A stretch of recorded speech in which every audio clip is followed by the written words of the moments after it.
Good morning, and I think we are now live. Just checking. It's so strange when it does these things to me. This is Tammy Todd, and we are on the Millionaire Training, the golden principles that created the top network marketers of today. Today, we'll be starting on page 95, but before we do that, let's do our normal stuff. I'm just so grateful. I'm so grateful to be part of everything that's going on. I've got so many great, wonderful components going on in my life. I'm so happy to be alive and to be part of everything that's just going on. I'm creating this life that I absolutely love. I'm falling in love with my company every day. I'm falling in love with everything I'm doing every day. It's just an incredible experience. So I'm so grateful. I'm grateful for you for being here. I'm grateful for my upline. I'm grateful for my downline. I'm grateful for my sideline. I'm just grateful. I'm grateful for my partners in believing. I'm grateful for my boyfriend. I'm grateful for my parents. I'm grateful that I get to do so many wonderful, fun things. So today my goals are to do my daily DMO. I've got a lot of meetings today. There's a lot of cool stuff happening. So I'm always creating and staying in the flow. So reaching out to 10 people. And on that note, let's go ahead and do our morning meditation.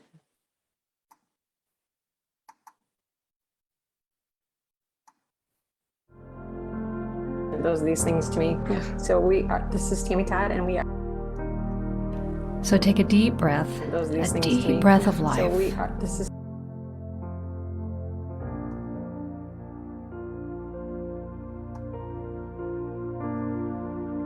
The Talmud says every blade of grass has an angel leaning over it, whispering, "Grow, grow, grow." That blade of grass will press through cement, seeking the light. And that same pull of becoming is on and in you. It is the spiral pull of becoming that is everywhere present in the universe, for the universe itself is ever seeking fuller, freer, expanded life. And you are part of this wondrous spiral of becoming. Your very DNA is a spiral, and you feel that pull to the more. Learning to work in concert and cooperation with the great laws of the universe. Open doors of possibilities that prior would have seemed completely impossible and only for the few, not you. But now, through your interest, your study, and your willingness, you're beginning to understand that not only is dream building your right, but your responsibility. For you have come here to give the gift of you, without which the fabric of creation is incomplete. For you did not create you. You can't even breathe you. You're being breathed by the great spirit of life itself, and something wonderful is happening with you right now. It is this thing called life. You've been given a mind and a body, emotions and spirit. You are spirit having a human experience, using the mind and body and emotions as your expressing field for what you ultimately will choose as the demonstration of the life you know. So in this sacred moment, activate the faculties you have, and know this: you are an image maker, made in the image and after the likeness of the one who gives you life. Your mind thinks in pictures. Okay, here we go. Again, we will be starting on page 95, the 7 diseases of attitude. Know them, be aware of them, and work on them diligently. I want to share a couple of things with you here that I feel strong about. It's called diseases of attitude. I feel very fortunate in my life that I've been exposed to this type of thinking, the type of training that I'm sharing with you now. Diseases of attitude are a lot like weeds in a garden. To get a good garden, we need several things. If you're going to grow a rose garden, you've got to have several things. You need good seeds, good soil, plenty of water, and really good hoe to have in a garden, don't you? If you're going to have a beautiful rose garden, that's what it takes. But in some area of space to have weeds, what do you have to do? Nothing. In the same area of space, nothing. To get weeds, you don't have to do you don't have to do anything at all. Weeds will come up all by themselves. You don't need good ground, you don't need good water, you don't need a good hoe, you don't need anything. Weeds will crop up all by themselves. You don't have to plant weeds. Weeds are automatic. Rose gardens, you have to plant. Rose gardens, you have to tend. Weeds just grow. See, this applies to all areas of our lives. It's almost like man stands at the garden of his wedding and at the door of his marriage, and he looks out there and his marriage is in complete shambles, and he says, I didn't intend it to be this way. And of course not. He didn't intend it to be that way. Nobody intends it to be that way, but it is. And I'll tell you how things get in shambles. It's called neglect. Neglect will do it every single time. 1 week of neglect can cost you a year of repair in your rose garden, can it? Don't water your rose garden. Don't weed it. Don't fertilize it for more than a week in the heat of summer. And what's going to happen? It's over for your rose garden. A person can amble around here for a while and then be lost for a lifetime. You've got to tend to your garden. You've got to get out the hoe. And here's some attitudes that we're going to talk about, diseases of attitude. Number 1 is indifference. Indifference is the mild approach to life. Indifference is that shrug of the shoulder saying, I can't get all that worked about something. That's indifference. All I can tell you is if you can't get all worked up about something, you need to check your list. If it's not worth getting all worked up over, perhaps it's not worth doing at all, regardless of what it is. Get worked up about what you do. Now swing hot or swing cold, as they say. Even the good Lord said it. I have more respect for the person that goes all in, all the way, than the person who's in the half-baked, lukewarm middle here. Strong feelings are what we're after. Someone's always asking, what type of people do you like to be around? My quick answer is always strong feeling people. I don't care what they feel strongly about. What I want them to do is to feel strongly about what they feel. It's kind of like back in the real early Christian days, the good Lord needed someone with strong feelings to lead the Christian movement. Back then, it wasn't like it is today. You didn't put 125,000 people in the LA Coliseum to hear Billy Graham on Sunday. Back then, it wasn't good to be a Christian. You didn't go out and publicize the fact, and one thing you didn't do was go to the Coliseum, especially on Sundays. The word was stay away from the Coliseum, and the good Lord needed someone to lead the charge. He's looking around for someone, and his prime thing that he was looking for was someone with strong feelings. He looks down and he sees Saul of Taurus. You've got to understand Saul of Taurus. Saul of Taurus was probably one of the greatest Romans that ever lived. He was also Jewish, and he was one of the greatest Romans, and he was very intellectual. One of the greatest debaters of all time. Saul of Taurus was really something. You always knew what Saul was into, because whatever Saul was into, he went all the way out for it. Everybody in his community knew what Saul was thinking. Everybody in the community knew what Saul was doing. He was called All Out Saul because he went all out for everything he did. Saul only had one problem. He hated Christians. He hated them so much that he killed them. Every place he went, he killed Christians. And because he was high up in community, he had letters of authority to go around and kill Christians every place he went. He heard about a new group of Christians starting up in Damascus.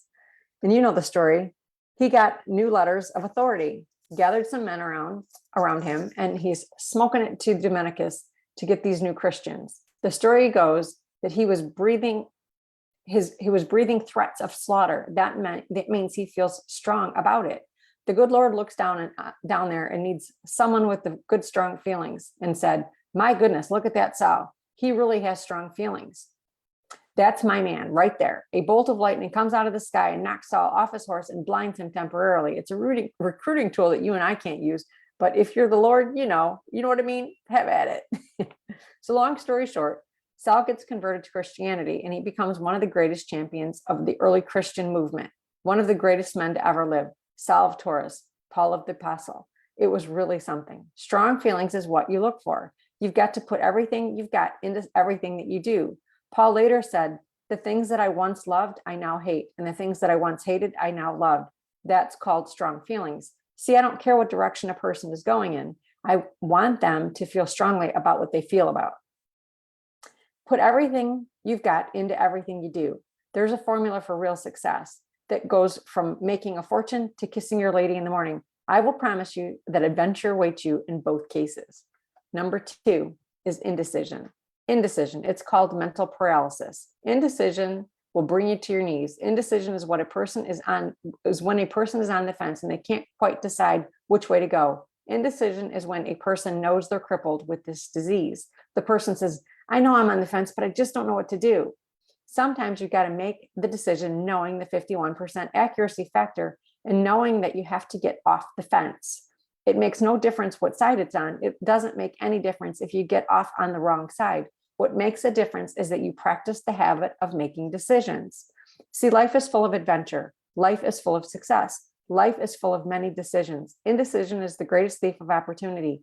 Indecision is the greatest thief of time and the greatest thief of happiness. You've got to learn to decide quicker. You've got to learn to decide faster. You've got to learn to decide better, not reckless, not careless, but you've got to decide and move on. Indecision will bring you to your knees. Number 3 is doubt. Doubt is like a plague. The word doubt, the worst doubt that a person can have in their life is self-doubt. It's the worst to doubt yourself. A person doubts, well, I don't know if I can do all that well. Why would a person entertain that thinking at all? A person doubts if he can make that much money. Remember the projector? If you're going to think about something, why not think about positive things? A person doubts if it'll last that long. Pretty soon, good people are doubting. Pretty soon, the person can be a practiced doubter. They really get good at it. And I'll tell you what happens. They end up with an empty cup. An empty cup is what's in it for the doubter. Turn the coin over, become a believer. Remember that the trust is better than doubt. Always. I'm telling you that you're going to win with that formula every time. But I'm going to tell you, you're going to win with trust a lot more than you can win with doubt. Trust is a better deal than doubt. Number 4 is worry. Worry can cause you so many problems. Worry can cause you health problems. Worry can cause you social problems. Worry can cause you personal problems, economic problems, family problems, all sorts. Worry can drop you at your knees and reduce you to a beggar overnight. Worry is a bad habit to get into. You can't be a warrior. You can't be like the little old lady in Cleveland. She used to say, my goodness, I can't believe this nuclear bomb's going on all over the world. I just can't believe it. She's always worried about the nuclear bomb coming. She said, if one of those things were to go off here, I'd go all to pieces. Of course she would, right? But why go to pieces before the bomb falls? Why do that? To reduce yourself to a beggar overnight. I used to be a super warrior. I did. And now I'm a super warrior. A super warrior. My family wished I would have been a super warrior, but I wasn't. Worry. If you've got to give it up as a bad deal, worry. You can't treat worry like it's excess baggage. Substitute worry with a positive action. I want you to remember this. The heavy chains of worry are always forged in idle hours. The heavy chains of worry are always forged in idle hours. Get in action, take positive action. Number 5 is overcaution. Some people are always just cautious. This is called the timid approach to life. Timid approach. Some people always test the water before they take the plunge. They test the water with their toes before they take the plunge. Some people wait for better days to come. Better days are never going to be here. You have to take the days as they are and make them into what you want them to be. Better days aren't coming. When has there ever been a better day? There hasn't been a better day. There are 24-hour segments that we have at our disposal for success and failure, happiness and sadness, positive and negative. There are 24-hour segments every single day. That is what we have. There's no such thing as better days. There are days, period. Take the days how you find them and make them into what you want them to be. I'll tell you, one of my biggest cautions always was risk. I'd say, well, what if this happens? And what if that happens? And what if this happens? And what about that? And what if this happens? And what about that one, huh? It used to be my attitude. There's always risk, always risk. People who chronically fail always look at the risk in the opportunity. People who always succeed look at the opportunity in the risk. You can't get away without risk. Nobody's entitled to go through this deal called life without risk. You think you can have success and happiness without risk? It's an impossibility. Nobody gets off without having a risk. It's part of life. Let me tell you, life is risky. I'll tell you how risky it is. We ain't getting out of it, getting out of it alive. Try out that deal. I had someone tell me, you guys are always talking about opportunity, opportunity, opportunity here in Herbalife. And what happens if I get going along and all of a sudden I start building up a little bit of inventory here, start conducting my business, and I walk across the street and I get run over by a car, break my arm, break my leg, and I end up in the hospital. Can't work. Who's going to take care of my family? Who's going to pay my bills? Herbalife? The answer to the question is, of course not. I'll tell you what I told him. I said, listen here, when you're walking across the street, instead of being hit by a car that hits you, let it be a truck. Not only does it break your leg this time, but it breaks your arms, it breaks your back, it breaks your neck, it crushes your skull, and you end up in the hospital, complete vegetable for the rest of your life. How about that one? He said, don't make fun of me. I said, I'm not making fun of you. My wreck is better than yours. You can't design a nice one-legged wreck. Can you? You can't do that. So if you can't do that, why design any wreck at all? Why look at that side of it? Someone's always looking for safety and security. Let's say I need safety and security. Well, if you want safety and security, we'll put you in a corner. We'll get you a sheet. We'll get you a blanket. We'll get you the food and water every single day. And you'll probably live to be 100 years old, safe and secure in a corner. You say, yeah, but what a way to live. That's right. What a way to live, safe and secure. Number 6 is pessimism. The pessimist always looks on the dark side. The pessimist always looks at the reason why it can't work, why it won't work. We know the story. The pessimist, the glass is half empty. The optimist is the glass is half full. We know that story. We just got a new place out on the beach. Boy, it's nice. You walk outside and you put your feet in the sand and it's just unbelievable. I can't even tell you how good I feel. And I know I look good too. That's probably the best part about it. I had a friend over and he said, my goodness, the taxes must be high here. You step out and you put your toes in the sand and he says, the taxes must be high. Can you believe that? God of you like that is so beautiful and that he can't even see the view, yet he says taxes must be high. And he doesn't even live there. He can't enjoy the sand between his toes and smell the ocean because he's concerned about the taxes.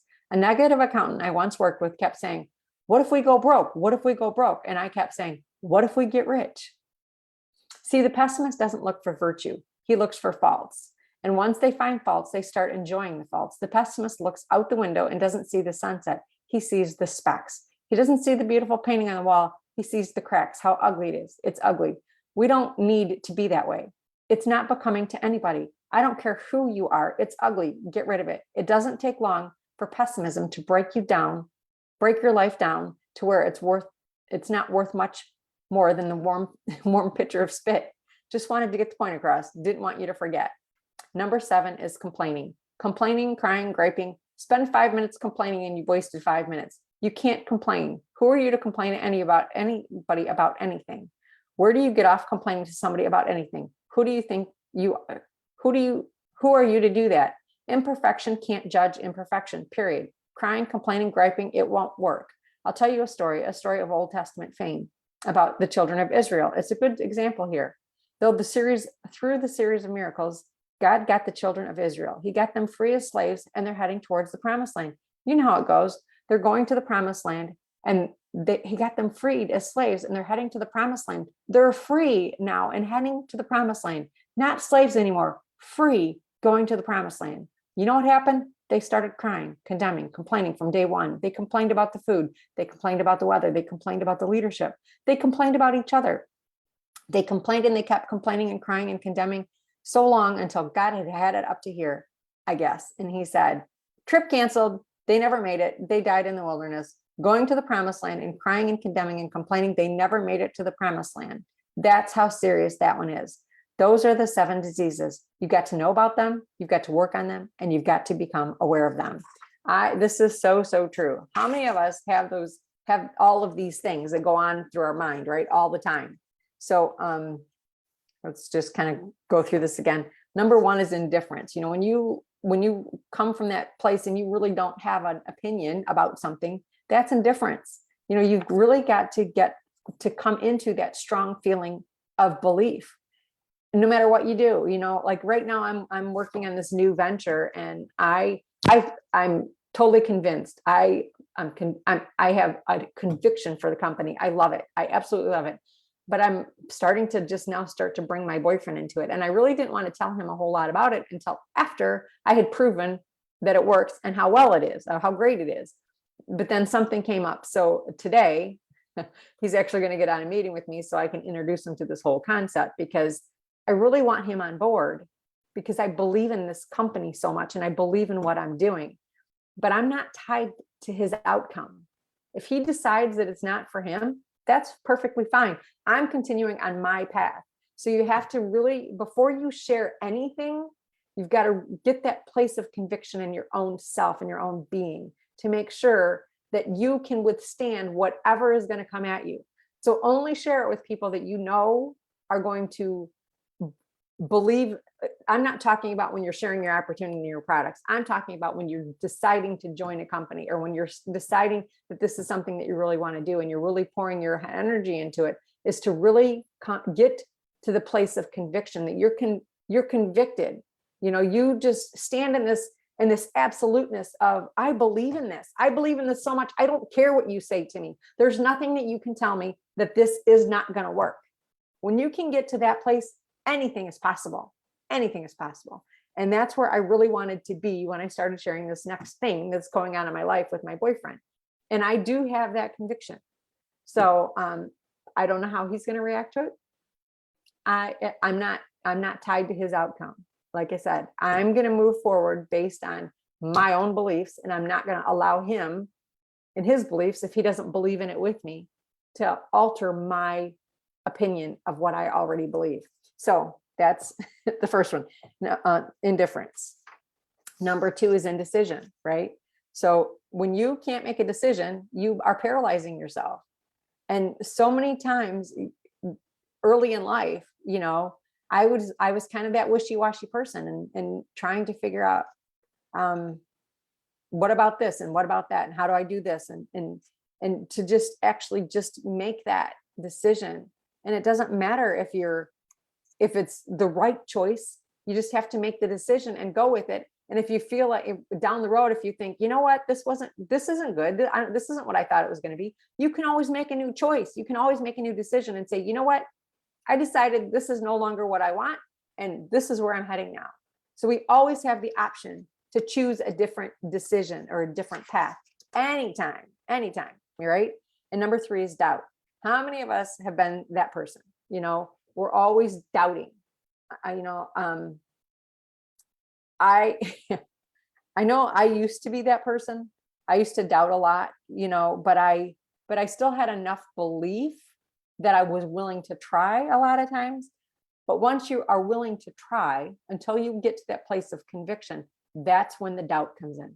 Oh, did I do the right thing? Is this really going to work for me? Can I really do this? Is this sustainable? Is this really going to help me long term? Or is this just one of them things that I'm just going to go through? You know, we're constantly giving ourselves that negative self-talk. Stop that. If you can do that, flip it. Every time you catch yourself, flip it. Say, this is awesome. This is great. I know I can do this. I've got this, right? And then number 4 is worry. So stop being a warrior with an O and become a warrior with an A, right? Change that. Worry can cause you health problems. It can cause you social problems. It can cause you personal problems, economic problems, family problems, all sorts of problems. And it can make you a beggar overnight. So stop worrying. Worrying does not help you. Become a warrior. Become a person of belief, and that you are marching ahead full steam in your conviction. Number 5 is overcaution. How many of us have done that? I don't know if I want to do that. Like, I'm not ready for that, you know, because a lot of us need a lot of information to process things. We need enough information. Even like in the book, it says you need 51%, right? So you need enough information to make a decision based on at least 51% of the data. So we get stuck in that overcaution. Do you really want to be that way? You know, I know I don't want to live in that timid approach anymore. I have lived there. I'm going to be totally honest. We've all done it at one point or another, you know? So the timid approach, I agree. I would rather flip it and not live that life of, well, what if I get run over by a truck, or what if I get hit by a car? Don't think like that. What if this can be amazing? What if this can do exactly what I wanted? My whole reason for getting into network marketing was so that I had the time and money freedom to go be with my family whenever I wanted. I love the products. I'm using them anyway. Why not share them? Right? So number 6 is pessimism. The pessimist is the one that's always like the cup is half empty, and the optimist is half full. Why not be the optimist? Why live in that pessimism, right? Choose optimism. And number 7 is complaining. How many of us have, and I used to be that one of them people where you don't even realize you're just complaining about whatever, when life seems hard, when you're going through stuff. I know when I was going through my, when I was coming to that point of trying to make a decision about my marriage and ending my marriage, that's a really hard thing to do. So we live in that state of complaining. I was complaining about my husband. I was complaining about this. I was complaining I couldn't do that. I was complaining blah, blah, blah. And there was, I think it was with E. Harv Eker. There's a book that I read, and they said, complaining, when you catch yourself complaining, do this so that you stop yourself, because the only person you're hurting is you. You're not helping, you're not helping the other person. You're not hurting the other person, but you are pulling in that negative energy. So stop. And if you need to do that so that you can move on, let it go, brush it off, and come to a higher frequency. Stop complaining. It's not worth anything. It only hurts you. So on that note, you have a wonderful day, and I will see you tomorrow.